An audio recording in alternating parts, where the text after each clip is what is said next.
بسم اللہ الرحمن الرحیم نحمدہ ونصلی علی رسولہ الکریم اما بعد 15 روزہ اسلامی عقائد کورس کے پہلے حصے کا 20واں عنوان ہے سنت و بدعت۔ بدعت کا لفظی معنی ہے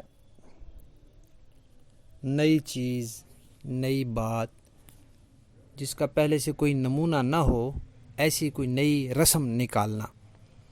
شریعت میں کہتے ہیں ہر وہ نئی چیز، چاہے وہ نیا کام ہو، چاہے نیا عقیدہ ہو، عمل ہو، ہر وہ نئی چیز جس کی اصل، جس کا نمونہ اور جس کی بنیاد خیر القرون میں نہ ہو۔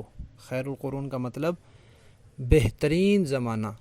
نبی کریم صلی اللہ علیہ وسلم نے صحابہ کرام، تابعین اور تبع تابعین کے زمانے کو بہترین زمانہ قرار دیا ہے۔ تو اس زمانے کے جو مسلمان تھے، جو صحیح العقیدہ لوگ تھے، ان میں جس چیز کا نمونہ اور اصل نہ ہو اور بنیاد نہ ہو، اور اس چیز کو اب دین کا حصہ سمجھا جائے تو وہ بدعت ہے۔ گویا کہ دو چیزوں سے بدعت بنتی ہے، ایک یہ کہ کام نیا ہو، چیز نئی ہو، اور دوسرا یہ کہ پھر اس چیز کو دین بھی سمجھا جائے، چیز بھی نئی ہو اور اسے دین بھی سمجھا جائے۔ اگر چیز تو نہیں ہے لیکن اسے دین نہیں سمجھا جاتا تو وہ بدعت نہیں ہے، اور اگر دین سمجھا جاتا ہے لیکن چیز پرانی ہے، پہلے سے چلی آ رہی ہے، خیر القرون کے زمانے سے ہے، اس وقت کے مسلمانوں میں رائج تھی، تو پھر بھی وہ بدعت نہیں ہے۔ ہاں، کوئی ایسی نئی چیز جس کا سبب پہلے تھا لیکن وہ چیز پہلے نہیں تھی، مثلاً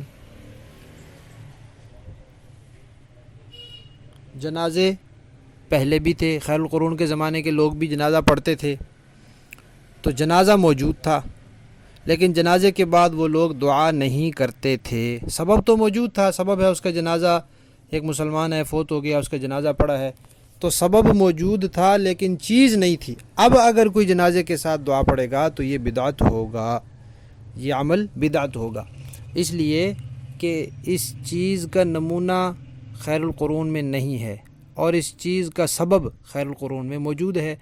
جب جنازہ موجود ہے اور انہوں نے جنازے کے ساتھ دعا نہیں پڑھی، تو اب اگر جنازے کے بعد کوئی دعا پڑھے گا تو یہ بدعت ہوگا۔ تو اس کو کہتے ہیں کہ جس نئی چیز کا سبب پہلے سے موجود ہو لیکن وہ چیز اس کا خیر القرون میں ثبوت نہ ہو تو اس چیز کو بدعت کہتے ہیں۔ لیکن دین کے لیے کوئی نیا کام جو انتظامی طور پر ہو اور اس انتظام کو دین کا حصہ نہ سمجھا جائے تو پھر وہ بدعت نہیں ہے۔ مثلا مدرسہ بنایا کسی نے، اب کوئی یہ تو نہیں کہتا کہ مدرسے کی عمارت بنانا یہ دین کا حصہ ہے، عمارت نہیں بنائیں گے تو دین آدھا رہ جائے گا یا دین کا پورا عمل نہیں ہوگا۔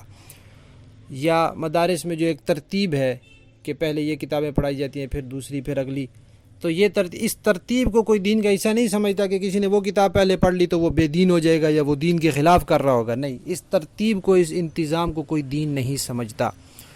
تو دین کے انتظام کی خاطر جو نئی چیزیں ہوں اور ان کو دین کا حصہ نہ سمجھا جائے تو وہ بدعت نہیں ہے۔ جیسے دینی کتابیں، اب صحابہ کے زمانے میں دینی کتابیں نہیں لکھی جاتی تھیں، اس لیے کہ لوگوں کے حافظے مضبوط تھے، ان کو یاد رہتا تھا۔ بعد میں ضرورت پیش آئی کہ لکھی جائیں کیونکہ لوگوں کو یاد نہیں رہتی چیزیں، تو اسی طرح مدارس قائم ہوئے، اسی طرح جدید آلات استعمال ہوتے ہیں۔ تو جو جدید آلات ہیں جن جائز ہیں، کچھ تو آلات ایسے ہیں جن میں تصویر ہے یا اور ناجائز چیزیں، وہ تو نہیں، جو آلات جائز ہیں ان آلات کو دین کی خاطر استعمال کرنا یہ بھی جائز ہے۔ ٹیپ ریکارڈ استعمال ہو سکتی ہے، یہ کوئی بدعت نہیں ہے۔ سپیکر استعمال ہو سکتا ہے، یہ کوئی بدعت نہیں ہے۔ اسی طرح جو نئی ایجادات ہیں، ہوائی جہاز نیا بنا، ریل گاڑی نئی بنی، رہن سہن کے طریقے نئے بنے، یہ کوئی بدعت نہیں کیونکہ ان کو کوئی دین کا حصہ نہیں سمجھتا۔ بدعت کی دو قسمیں ہیں، ایک ہوتی ہے عقیدے میں بدعت کہ نیا عقیدہ گھڑ لیا، اور ایک ہے عمل میں بدعت کہ نیا کام شروع کر دیا۔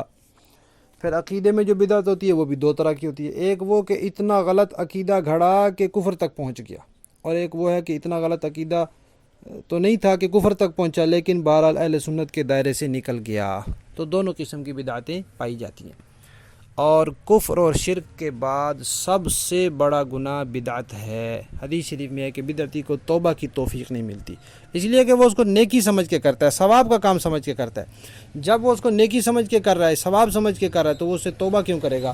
ہم نماز پڑھتے ہیں، ہم نے نماز سے کبھی توبہ نہیں کی، اس لیے کہ ہم نماز کو نیکی سمجھتے ہیں، تو وہ بدعت کو نیکی سمجھتا ہے، اس لیے وہ اسے توبہ نہیں کرتا، اس کو توبہ کی توفیق نہیں ہوتی۔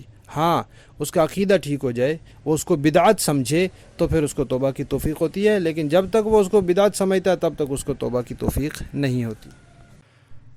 بدعتی کے بارے میں علماء نے لکھا ہے کہ اگر اس کی بدعت کفر تک پہنچی ہوئی ہے تو اس کے پیچھے اگر کوئی نماز پڑھے گا تو نماز ہوگی ہی نہیں، اور اگر بدعت کفر تک نہیں پہنچی ہوئی تو پھر بھی اس کے پیچھے نماز مکروہ ہوگی۔